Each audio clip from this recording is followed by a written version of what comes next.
Good day, everyone. I'm Karen Bonadio, Director of Alumni Relations, and I'm delighted to welcome you to today's Alumni Talk Policy webinar, Leadership in a Polarized World. The Alumni Talk Policy webinar series features HKS alumni and panel discussions about pressing public issues. This webinar is being recorded and closed captioning is available. I'm happy to introduce the moderator, Laura Berlind, MPP 2002, Executive Director of the Adaptive Leadership Network, who will kick off today's important and timely discussion. Laura? Thank you, Karen, and thank you to all of you for joining us today and giving us an hour of your time for this conversation. And we have a really exciting group of panelists. 60 minutes is absolutely nowhere near the amount of time that we need to unpack these issues. But I want to jump right in and get going with a round of introductions. So here's the question. Introduce yourself, tell us what you've been doing since you were at the Kennedy School, and tell us what landed you on a panel about leadership and in a polarized world for the Kennedy School. So Mathieu, we'll start with you. Hi, everyone. Hi, Laura, and hi, everyone. It's really great to be in this conversation. I feel like I'm back at the Kennedy School for this hour, at least virtually. So I'm an MPA, two-year MPA program, class of 2003. So it's going to be almost 20 years, which feels surreal. It feels like I was there yesterday. I went pretty much straight from having been at the Kennedy School on 9/11. I remember very clearly, maybe some of you on this call were there too. I remember very clearly learning the news of the attack on the World Trade Center in the Kennedy School. I went pretty much straight from there to work in Afghanistan for the UN. And then I did a bunch of other things. But the reason why I'm here is that in 2017, I co-founded an organization called More in Common, which basically tries to understand why people feel so divided and what can bring them together. And so we do a ton of polling and research in the United States and in France. In the US, some of you may have read a study we published a few years ago called Hidden Tribes about American polarization and understanding polarization in the US through the lens of core values. Some of you might be familiar with the work of John Haidt and others in that space. So we co-founded that organization called More in Common. It's about 40 people now. We work in the US, where we have a fantastic team. We also work in France, in Germany, in the UK, in Poland, and in Spain. So I think that's the reason why I'm here, and I'm really looking forward to the conversation. Yeah, you and I actually shared that year because I was in the class of 2002 in the two-year program. Interesting that I went on to found a bipartisan think tank very much in the same space, right? But speaking of hidden tribes, Christy, let's go to you next. Tell us about what you've been doing and what you're currently working on that makes you such a fabulous panelist for this discussion. Thank you, Laura. And so just humbled and excited to be a part of this panel and learn actually from my fellow panelists as much as share. But Christy Vines, I am part of the mid-career MPA program class of 2010, and also feel like it was just yesterday that I was sitting there in the forum. Since then, actually right after graduating, I joined the RAND Corporation here in Southern California, so in Santa Monica, where I was working at on issues of their international programs and national security issues. And since then, have worked primarily in the global conflict space, the intersection of religion, a profound part of that. But 4 years ago, like Mathieu, I founded an organization called Ideos Institute. We're based here in Southern California, and we focus on this burgeoning and interesting space called empathic intelligence. And while we thought when Ideos was founded that we were going to still be focused a lot on this global conflict space, it was very clear that a more domestic context was sitting right before us. And so we've really focused largely on political polarization and the role that empathic intelligence, or the lack thereof, plays in promoting polarization, as well as in bringing and healing those divides. Last year, so this is teeing off from what Mathieu was talking about, we used More in Common's Hidden Tribes framework of the 11 profiles of political types in America to inform and actually cast a documentary film that we produced called Dialogue Lab America, which was an experiment on political polarization, where we brought 12 Americans across the political, ideological, racial, gender, and generational divide to see if the work of dialogue, in particular empathic dialogue, might actually be able to kind of overcome the political polarization that we are all experiencing. So I'm excited to share more about that as we talk today. Yeah, and the Kennedy School is going to be popping links to these resources and these organizations into the chat, and then include them in a follow-up email. So know those will be coming your way. Christy happened to be in DC, where I live now, just a month ago, and we just happened to be able to make it work to get together. And her work is just so interesting. I think we sat and talked for 2.5 hours for the very first time we met. It was a ton of fun. So this is going to be great. Okay, Linda, let's go to you and talk about the long career that you have had working very closely to these issues. Tell us about where you've been since you were at the Kennedy School. Well, it doesn't feel like just yesterday for me. I was in the mid-career class of 1990. I don't like to say that too often, but so it was a while ago. I was a journalist when I came into the program, and I'm still on some level a journalist. I left the program. I was the editor of All Things Considered on National Public Radio. I wrote a book on the Republican Revolution of 1994. I was writing, I've been writing, doing opinion pieces and reported pieces for pretty much everyone, from the Wall Street Journal to Politico to USA Today to the Washington Post. For 10 years, I ran the Boston University Washington Center program, and I left to write my second book called The Swing Vote, The Untapped Power of Independence. And it dealt very much with these problems, polarization, dysfunction in our political system, electoral reform. Did a lot of public speaking, did a lot of media connected with that book, and felt that I wasn't getting traction and these issues weren't really getting traction. I then moved a bit into the political activism sphere. I'm on the board of a group called Unite America, which you will see the link of, and the Unite America Institute. And they are involved. They've evolved. They were supporting independent candidates and then moderate Republicans and Democrats, and are now focusing, I think, a bit more on political reform, open primaries, ranked choice voting, making it easier to vote, all these kind of issues. I am also getting a PhD in early American history. I decided that I wanted to go back and look at the founding era and sort of what went right and what went wrong in the framing of the Constitution and the creation of our political system. And I would say that my dissertation is on Benjamin Franklin, Thomas Paine, and the roots of American democracy, and looking at the more democratic voices that were present at the founding. And I would say that the framers were aware of the problems that came along with democracy. They feared factionalism, the passion of the mob, and the potential for despotism. And this is all in the Federalist. These problems and issues sort of have been with us from the very beginning. Yeah, thank you for that. So I want to dig in a little bit deeper here. At the Adaptive Leadership Network and in many of the Kennedy School classrooms where we studied about leadership, we talk about leadership being an activity, right? It's not a role, it's not a title, it's an activity that you can practice from anywhere in your organization or in your culture and your society. And leadership on polarization and really, really difficult issues like polarization is just an incredibly important ingredient to making progress. So Mathieu, talk a little bit more about what's in your research. Like, are we becoming more polarized? Are we not? Like, what do the data tell us?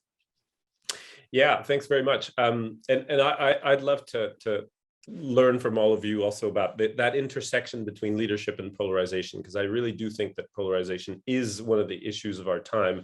And I think a place like the Kennedy School can really make a contribution to understanding it better, dealing with it better, because I think at the root of it, polarization, or a lack of sort of feeling of cohesion, feeling of common purpose, in its simplest form, and this is so obvious, it prevents us from tackling shared challenges. It's very hard to tackle climate change, the war in Ukraine, coronavirus, you name it, and there are many coming our way, when people feel divided and angry with one another. So I think dealing with polarization and learning to live with polarization, it's a little bit like learning to live with COVID. We're going to have to do it.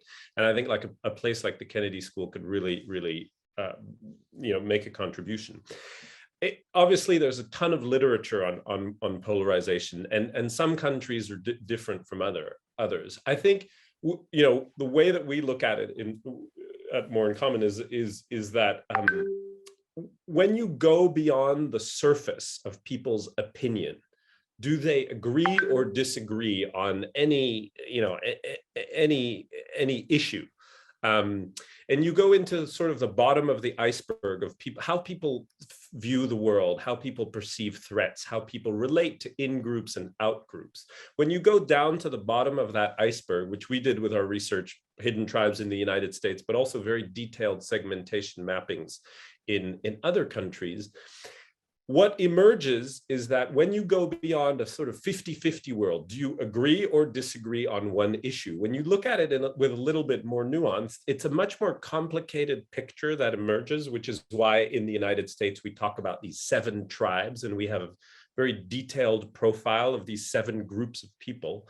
One of the things you realize is that actually the people who are screaming yes and the people who are screaming no, which is what the world looks like if you open Twitter, is really very unrepresentative, for example, of the United States. So for example, we found that the sort of most progressive group, who we call the progressive activists, represent about 8% of the American population.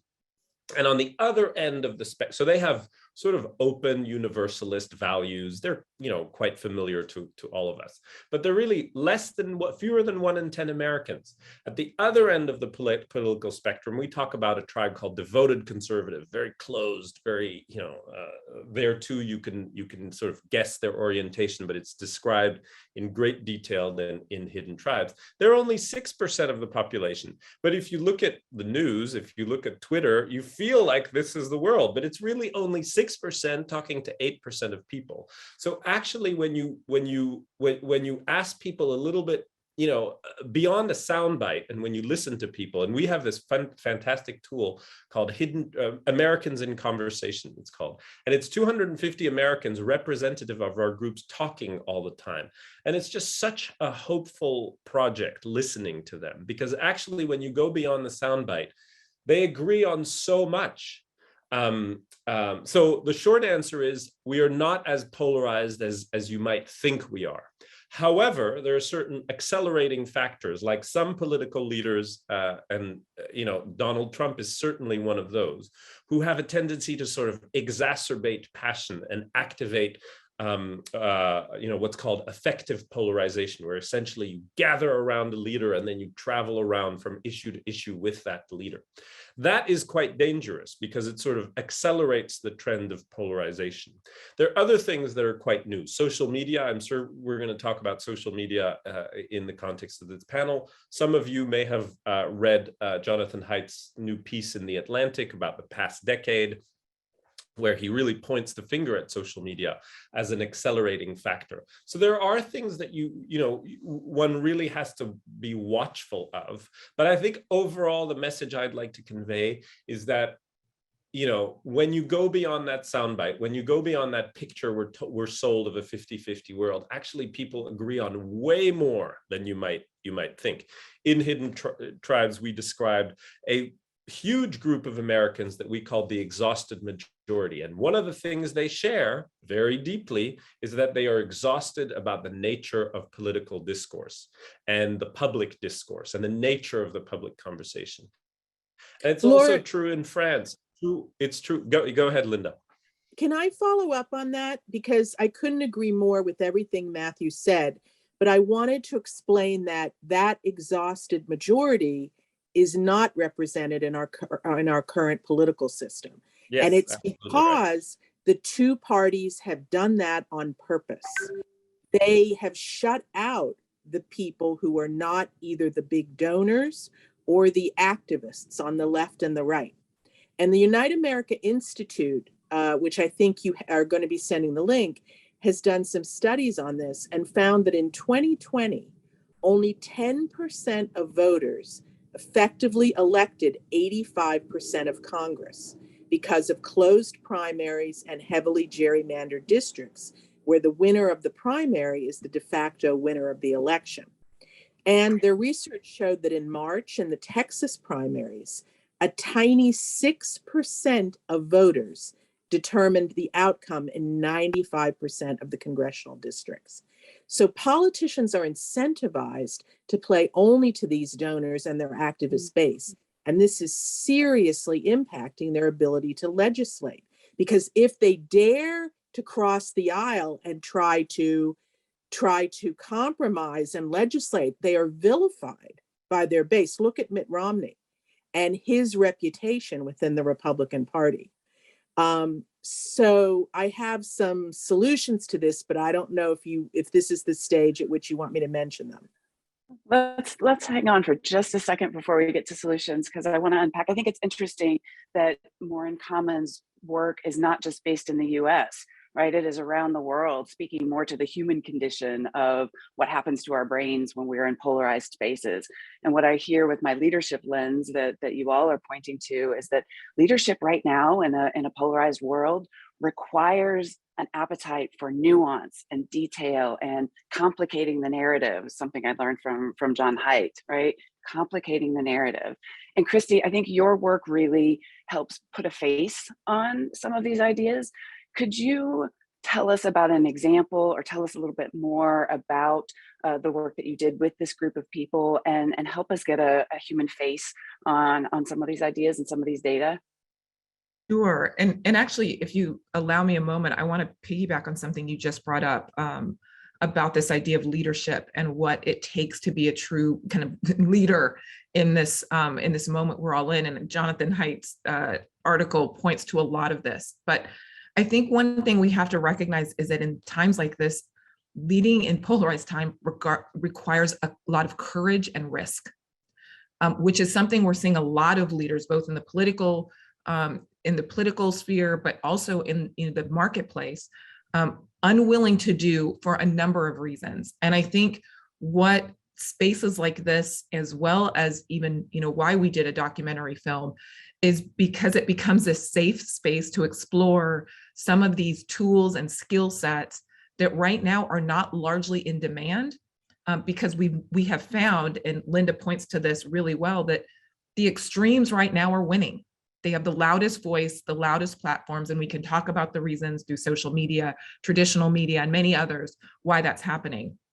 But the reason it's why we did the documentary is specifically because we recognized that people were challenged, including leaders. We were hearing this a lot from leaders from all sectors, that they just did not know how to engage in these topics without polarizing or alienating a significant part of their own audience, whether it was in their, in the workplace, in their congregations, in their communities, what have you.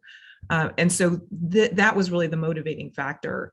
But what was really fascinating when we brought these 12 together, and I will say that the reason we did the documentary is because of some work we had done right after January 6th, the elections, the Black Lives Matter movement and protests on the streets and all of that, was this group of 13 select leaders from across the country came together and said, we need help figuring this out, and we're willing to kind of put our kind of, time in your hands. And that 13 included,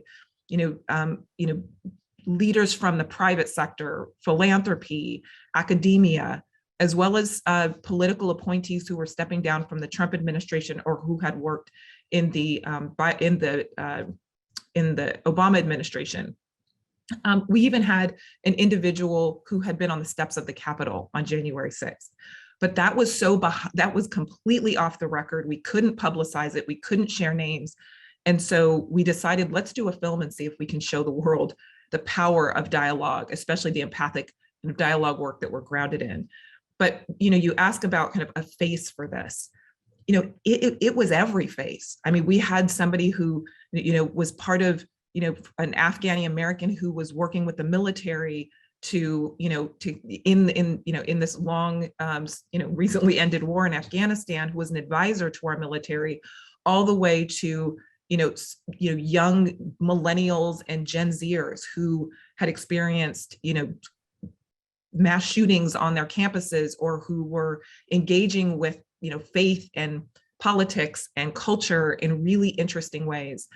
But I think what was really transformative and relevant to this conversation about leadership is that the whole point of most people's engagement on these issues is to debate and defend a position, not to deeply understand the stories and experiences behind the people that they disagree with. And that is really why this work is so important and powerful for leaders, because it helps to answer that question: how do I navigate these differences that I'm now responsible for, kind of bringing together so that we can continue our work, or we can lead a country, or we can, lead a school. That is really the power of this. And we saw that transformation even between somebody who was very much on the right, who was coming, evangelical Christian, white male, who had felt completely attacked throughout these past several years, and found that the only voice, I think, platform he felt was speaking and to his perspective was the Trump, a President Trump, as well as to a young African-American, therapist who was working with traumatized people, young people of color, who had been raised in a largely white community, and who had been marginalized and singled out, even in primary education. And having those two individuals deeply understand each other's experiences, because they had never touched either's. And that, I think, is the power of this work. Laura, can I jump in for 1 sec? Did you want to follow up? No, go ahead, jump in. And I'm going to have a question for Linda about journalism and our diet that helps shape what we understand of other people's views. But go ahead. Just to react to what you were saying, Christy, I think, first of all, I'm very excited to see this documentary. Thank you for sending the link. I think what you said is so important. There's a group of people across the sort of 10 countries that we've worked on, who have a very specific psychological orientation. We called them the invisibles, which sometimes, some people don't react well to that title, but they're defined more by a sort of orientation to the world. And the one thing that defines then by sort of political views, really. They're certainly very vulnerable to sort of us versus them rhetoric. They're certainly prime territory for authoritarian candidates or extreme candidates. But the one thing that defines them, and this is very much to Christy's point and this new arsenal of skills that she was talking about for leaders, is no one ever takes the time to listen to me. No, I can't. When we talk to people in focus groups, or I'm sure it was the case for you, Christy, in the documentary, the one thing that people say, Democrat, Republican, young, old, vax, anti-vax, whatever, from Eastern Germany, Western Germany, they all say, it's really nice to talk to people. That it's the one thing that they say. So I don't know if there's already a course in sort of deep listening at the Kennedy School, but it's certainly one I feel that I would have loved to take. I feel like 20 years ago when I was at the Kennedy School, we were taught to be sort of like, I don't know what like tech, the smartest kid in the class kind of leader. I'm going to explain things to you, where it turns out, knowing facts and understanding structures, et cetera, is very important. But really having that ability to listen to people is certainly a skill I would have liked to learn. And I hope that it is being learned, because I think it's essential to the leader of tomorrow in these turbulent and polarized times, because it's not going away. It is certainly not going away. We see the experience in the United States is mirrored by other experiences around the world, in Spain and in Poland, for example. Like, doesn't matter who wins or loses an election, just because the chief polarizer is voted out, the society he or she was active in will remain polarized. So this is going to stay with us. And I think developing that listening capacity is so important. Let me add one. Can I just add one quick thing to just double click on that, because I've often said that, when I was at the Kennedy School, we had the art of communication. In fact, one of my classmates still goes back and teaches that course. But we don't learn to listen. And when you think about the idea of shared narratives and stories, one of the things that is really powerful in communicating is you can communicate your story and your perspective and your experience really effectively. And if you're good at it, you can kind of, make that the primary narrative. But in a diverse country like the ones we're all talking about, especially the United States, deep listening is how that translation of stories and narratives goes from one community to another. And so we are not, we actually score really low on kind of the empathy and empathic kind of scale as a country. But one of the, the skills of a really empathic community or country or group is the ability not just to share stories, but to listen deeply and then allow that to impact and influence how then you navigate the world. So I couldn't, support that statement more. Let me follow up on that, and then I'll speak to the media, which I think you wanted me to do, Laura. In terms of the listening, I think one very interesting thing to point out is that politicians aren't listening anymore either. And that is very frustrating for people. Politicians, members of Congress, used to have town meetings across the state, across their district, regularly every year. They have eliminated these. You can count on your two hands the number of senators who now have the guts to face their constituents and to hear what they have to say. Ron Wyden of Oregon is one who does it. He does it in every county in the state. But they have decided they don't want to hear other perspectives, and they don't have to hear other perspectives because they have gamed the system to such an extent that they don't have to appeal to people other than their base. Now, in terms of the shared stories, I think that's a very important point in terms of the media and the fracturing of the media. Americans used to watch an evening news broadcast. They would sit around the TV and it would be a shared experience. Walter Cronkite was the father of America, universally beloved and respected. You can't find a figure, I can't think of one, certainly not a news figure, who is respected and by more than a fraction of people. And they also used to subscribe to their local paper, where the most important stories of the day were curated on the front page. But we no longer have news sources that are universally trusted. Social media, which I remember when social media started, and I thought this is going to be really bad for traditional media.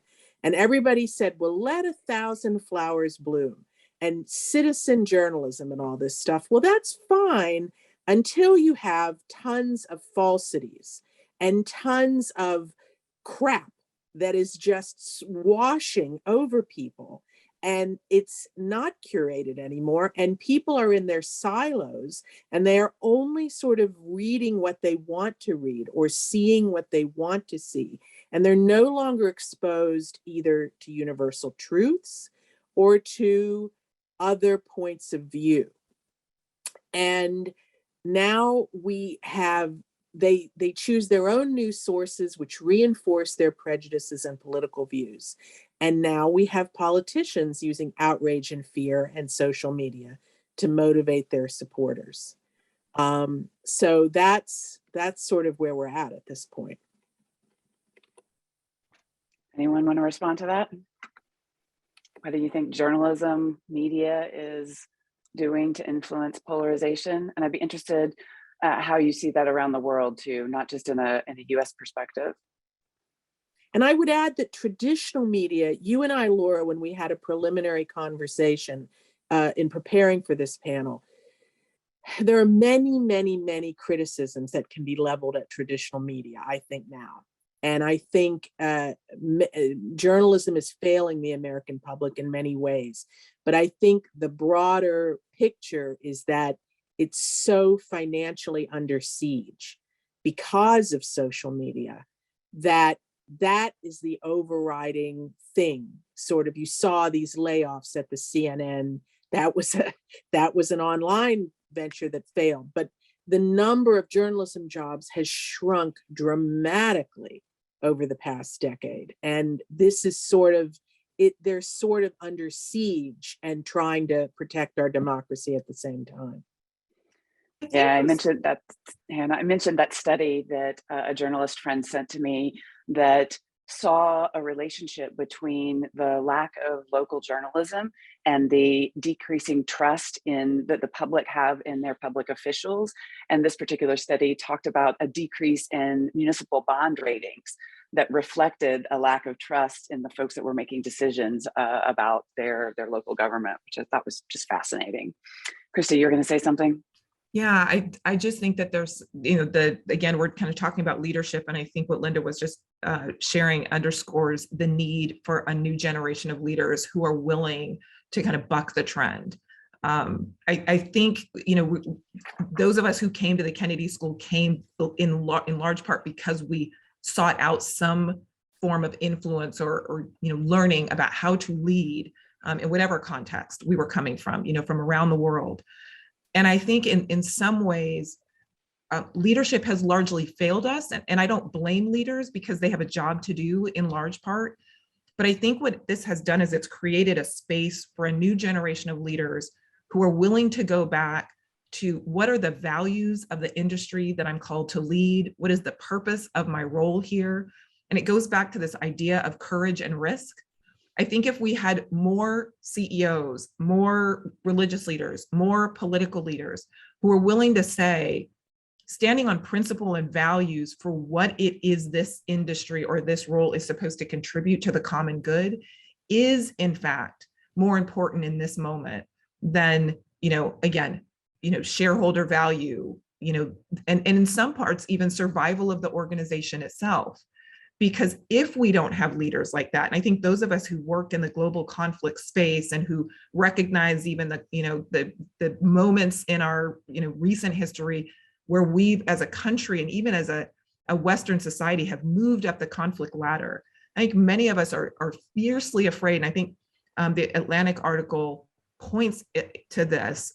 Many of us are very fearful that we're heading in a direction of no return, both in terms of democracy, which require trust in institutions, which you just spoke about, and a leader who's willing to see a future as representative of more important than the now.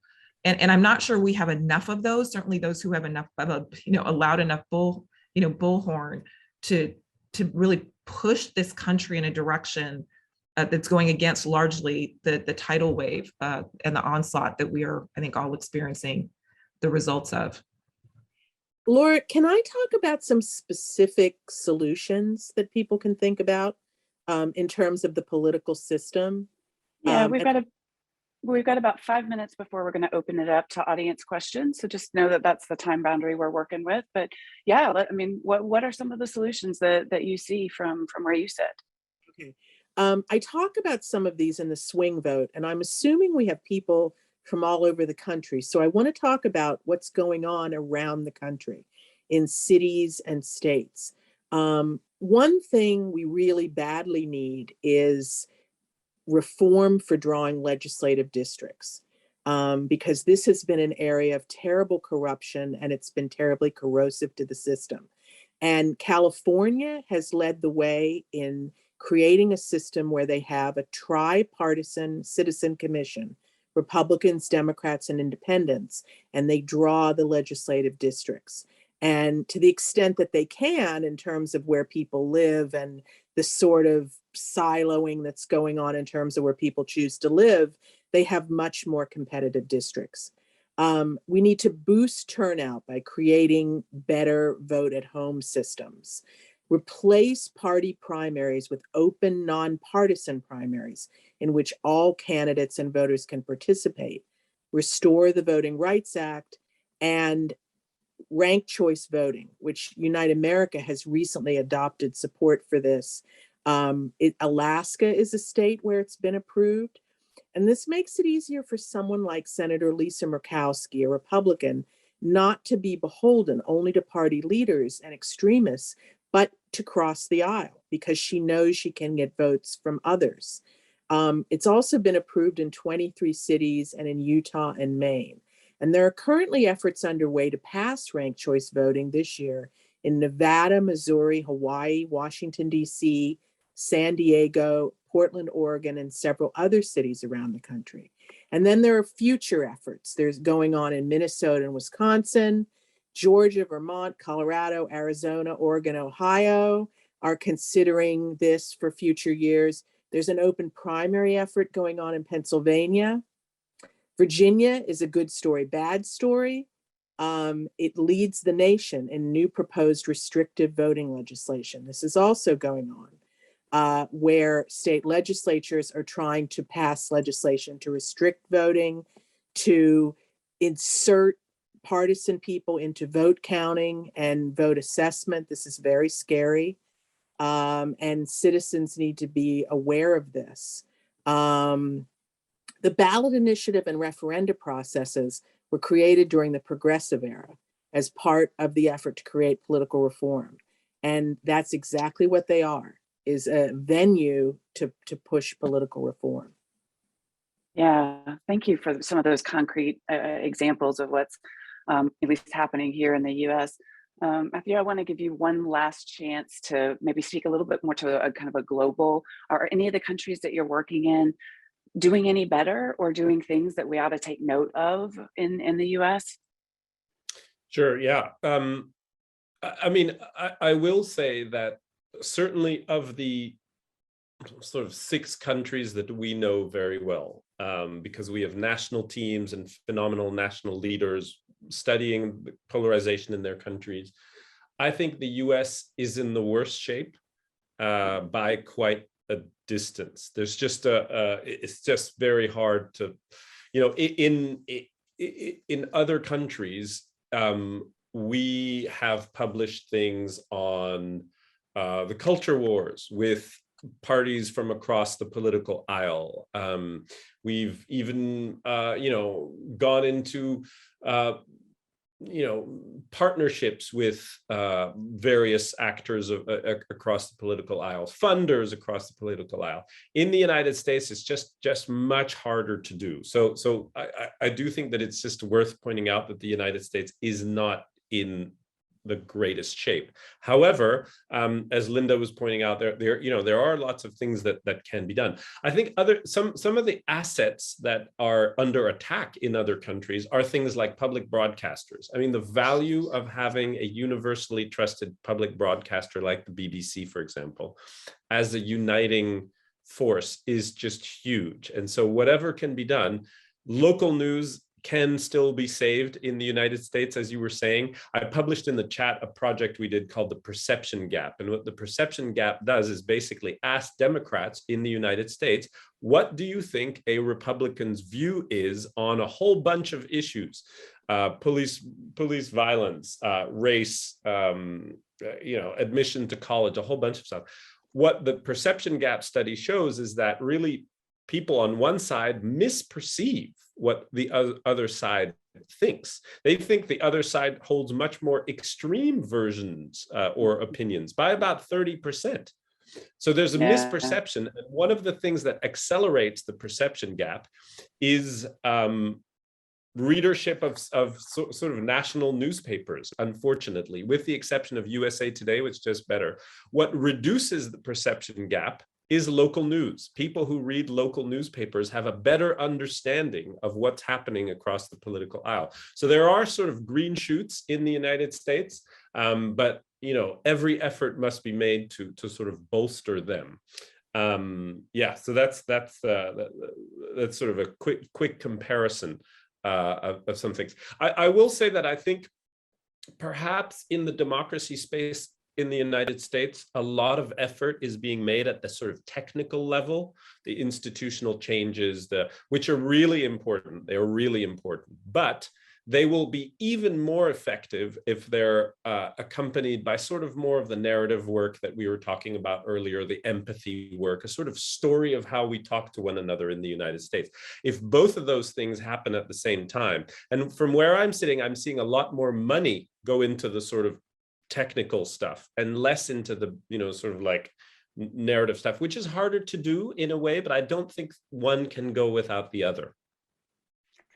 Yeah, so in the frames of adaptive leadership, we would say we should treat this issue as adaptive work, right? One that is extremely complicated. We don't necessarily entirely understand it, and we certainly don't know what the answers are.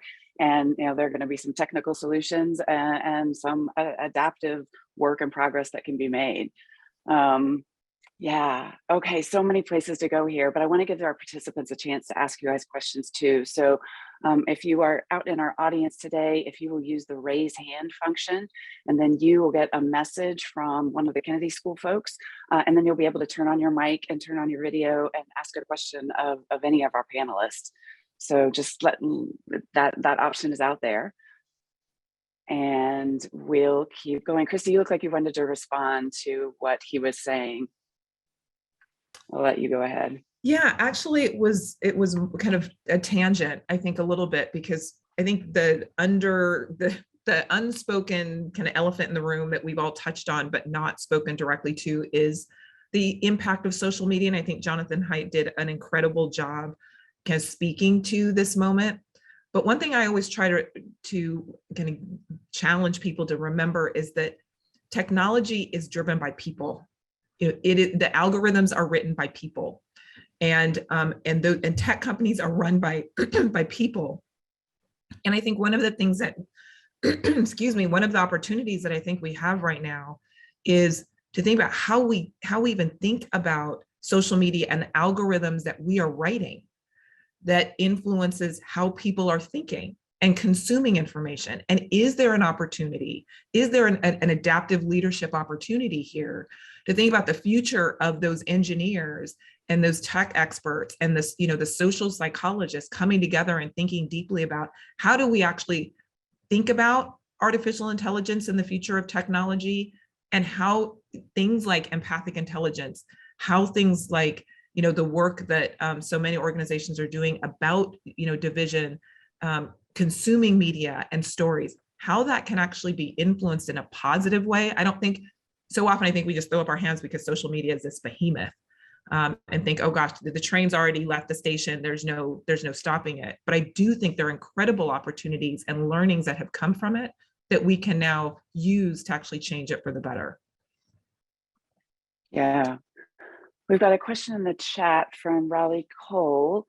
What are the non-US countries where polarization is actively studied that are better off than the US?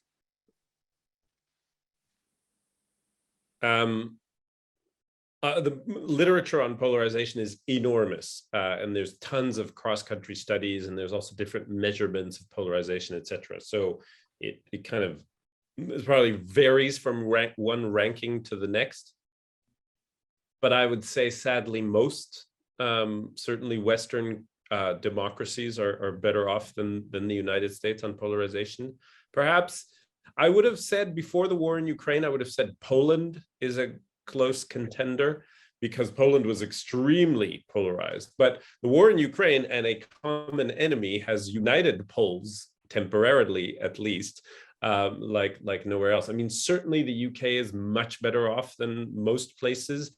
You wouldn't really know that having followed the Brexit vote, but actually the Brits are remarkably united and able to work across boundaries. But as and if I can just interject, they have a parliamentary system, a multi-party parliamentary system, which is not insignificant in what you just said.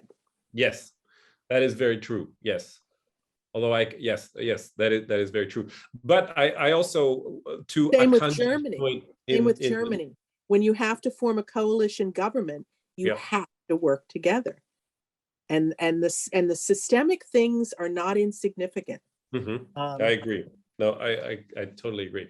But to Akanji's point in the chat, we only really work in a very small number of Western democracies. So he was saying that Nigeria is much more polarized, and I absolutely believe it from the little I know about it. So, this is a global phenomenon. Certainly in Brazil, in Indonesia, and India, they have their own versions of polarization, and they're probably quite bad by reading the news and not knowing Brazil well enough, or Nigeria. You'd think of it, but certainly among Western democracies, I would say the U.S. isn't currently doing very well on any scale. Can I add to that really quickly? I think you can look also kind of just at the global conflict environment, especially internal civil conflict, and kind of extrapolate from that also where countries did really well on things like COVID. So I use it as an example, two very different countries, so New Zealand and Rwanda. And for different reasons, they did well. And I think actually have, New Zealand, because they have really profound narratives and kind of moments where those narratives are spread throughout the country, throughout the year, where there's much more social capital, social cohesion. Even, and again, not that these are perfect societies by any stretch, but I think this idea of a shared narrative that kind of overlays all of the differences and the diversity that kind of, make up the country. Rwanda, I think for a different reason, I think because there's, a government and a leader in place that has, post-genocide said, as a country, we will figure out how to move together, and has, created days, for example, where people just volunteer together to create a better Rwanda. Again, a shared narrative, but I think that goes then with shared action. And I think both countries do a really good job of highlighting a shared narrative and then kind of mobilizing and creating opportunities for people to have shared action together. And I think that's really the whole point, and what we in the West often miss. And I think this goes to the lack of local, is because you can't have, in a country as big as the United States, it would be very hard to have a shared action that everybody can get behind, because we're so diverse, even within states. Yeah. But I think if more local leaders created shared narratives and brought together communities around those shared narratives, and then gave them opportunities to do shared action, it often starts to chip away at the polarization that exists when people are just consumed by federal large narratives that they don't easily fit into, or they can't get behind. Leadership right now in this moment, has to take the long view, right? Complicating the narrative is not progress that happens overnight by any stretch of the imagination. We have a question from Saul, who I'm going to invite you to turn on your camera and make sure your mic is open, and tell us your name, your degree, and your year, and then ask your question with kindly encouraging to make sure it ends with a question mark. Hi there. I am showing my age, so I'm a 1975 two-year MBA and MPA, and looking at, so I started mine when Lefevre was the home of the Kennedy School, and my question relates to the impact of the current composition of the Supreme Court. And as a recent migrant to Florida, I'll end it with recent impacts of a voter initiative that was overturned by the Florida legislature and Governor DeSantis. So over the last few years, with Citizens United being the first salvo, the expiration of the Voting Rights Act, and the Supreme Court's unwillingness to intervene with various states' voting reform actions to restrict and impede voter registration, voter access, it really concerns me that the Supreme Court has devolved over the last many decades the progress that has been made to allow citizens, and particularly people of color's, access to the ballot. Now in Florida, through a voter initiative, a overwhelming number of Floridians voted to reinstate the vote to recently released prisoners, felons, and Hey, Florida. Yes. The question, can you tell us more directly maybe what the question is in there? And it sounds again, like it might be going to Linda. So yeah, the question is, given the current role of the Supreme Court and its tendency to throw back to the states who are now aggressively moving to restrict access, how optimistic is the panel that even voter initiatives will have a beneficial effect? This is a very good question, and it's a little scary. I mean, I'm going to be completely honest with you. It's a little scary. For example, in Arizona, the voters of Arizona passed a anti-gerrymandering legislation to set up a citizen commission to do the legislative districts. The Republican state legislature fought what the voters had passed, went all the way up to the Supreme Court. That was when we had Anthony Kennedy in the Supreme Court as a swing vote. We had a slightly different composition. They upheld what the voters in Arizona had done, but now we have a different Supreme Court. And all over the country, we have, Arizona is a good example of this, Georgia, Florida. We have citizens trying to pass legislation, political reform legislation, and legislatures and, you know, let's face it, political courts, state Supreme Courts, fighting what the voters are trying to pass. So this is a little scary. I'm not sure I have an answer for it. I don't know. But I would say, look at what's going on in your local communities. Seek out people that are trying to work on political reform at the local level, at the state level. There are lots of efforts going on all over the country in this area, and lend your voice to these efforts is sort of the best thing that I can say in terms of trying to, I mean, obviously there are elections, but this stuff comes before elections so that elections stand. So that's all I can say, really. Yeah, big question. No easy answer for sure on that one. We are coming into our final minutes. And as I said at the beginning, 60 minutes is just nowhere near enough time to speak with you about these really complicated issues. But I want to end kind of where I started, right? If we say that leadership is an activity that anybody can practice, it's the act of mobilizing people to make progress on really difficult problems. And I'd say depolarization work is both a problem in and of itself and a complicating factor to all these other issues that we want to work on. I want each of you just to give a minute or two on what you think leadership needs to look like to make progress on depolarization. What does that look like from where you sit and the work that you're doing? I'll go in the reverse order that we started and start with you, Linda. Oh, great. Only a couple minutes, only a minute or two. Not an easy question. I don't know. My honest answer is I'm not sure. I agree with Mathieu that this is a very, very difficult time. And I think people that minimize the threats to our democracy are just not looking. There are very serious threats to our democracy right now, and to structures that have been in place for 200 plus years.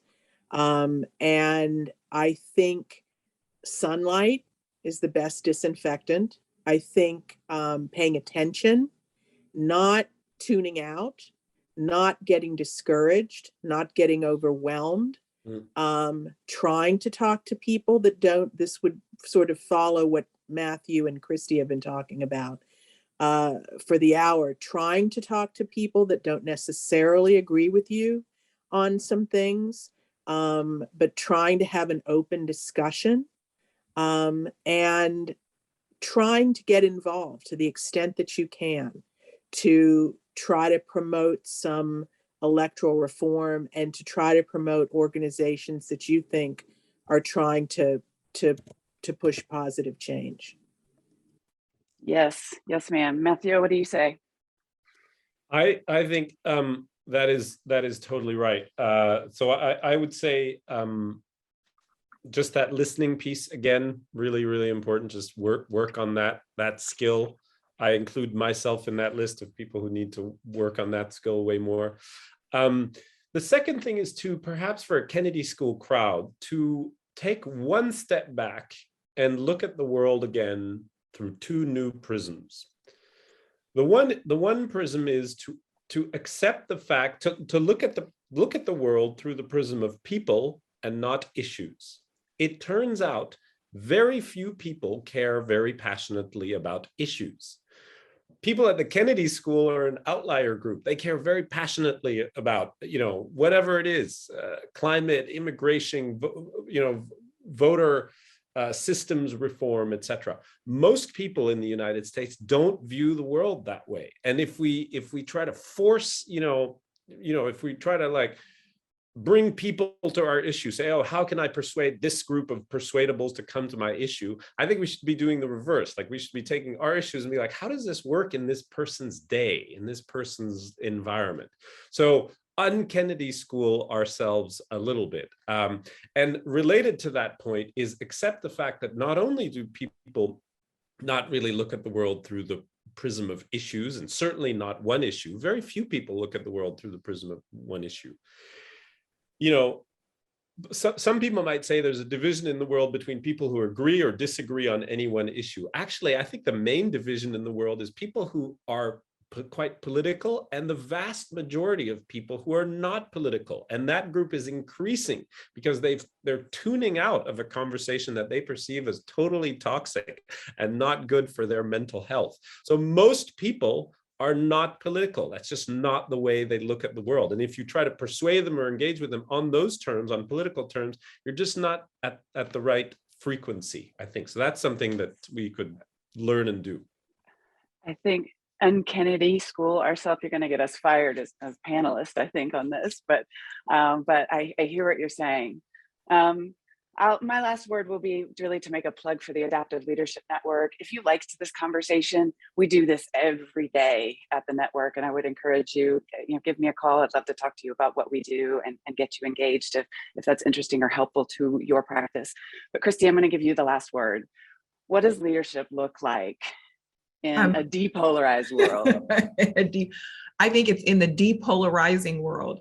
It's two things, and I'm going to channel a little bit of Brene Brown. One, Mathieu talked about seeing through a different prism. I'm actually going to challenge those who are listening to see through the prism of others, because that is one of the most powerful leadership tools we have in our arsenal, is to be open to understanding different perspectives and actually consuming and being curious about those different perspectives, because it makes us more intelligent, especially empathically intelligent leaders. And that has been shown to actually help us be more effective in life. So that's one. And I'm going to give something super easy. And I say this all the time in the work that we do. We often we underutilize one of the most powerful and simplest questions in our arsenal. And that is the question of why. We rarely ask people why they hold the positions they hold, the perspectives they hold, the beliefs that they hold, why they do the things they do. And rather than often coming with an answer or a debate or a defense of an alternate idea or perspective, to simply ask people, why do you believe or do or think what you do? Because it really does build your own, it adds more information to the data that you already hold. And again, it makes you a much more effective leader, especially in polarized times.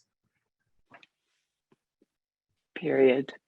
Thank you so much to all of you for coming for this conversation today. I'm deeply moved by the work that you're doing, and it gives me hope. So thank you. Karen? Thank you. I just want to say thank you to all the panelists for a dynamic discussion and for all the alumni who joined us today.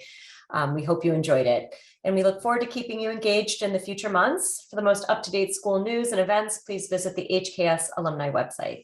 Stay healthy and safe, everyone. Thank you so much.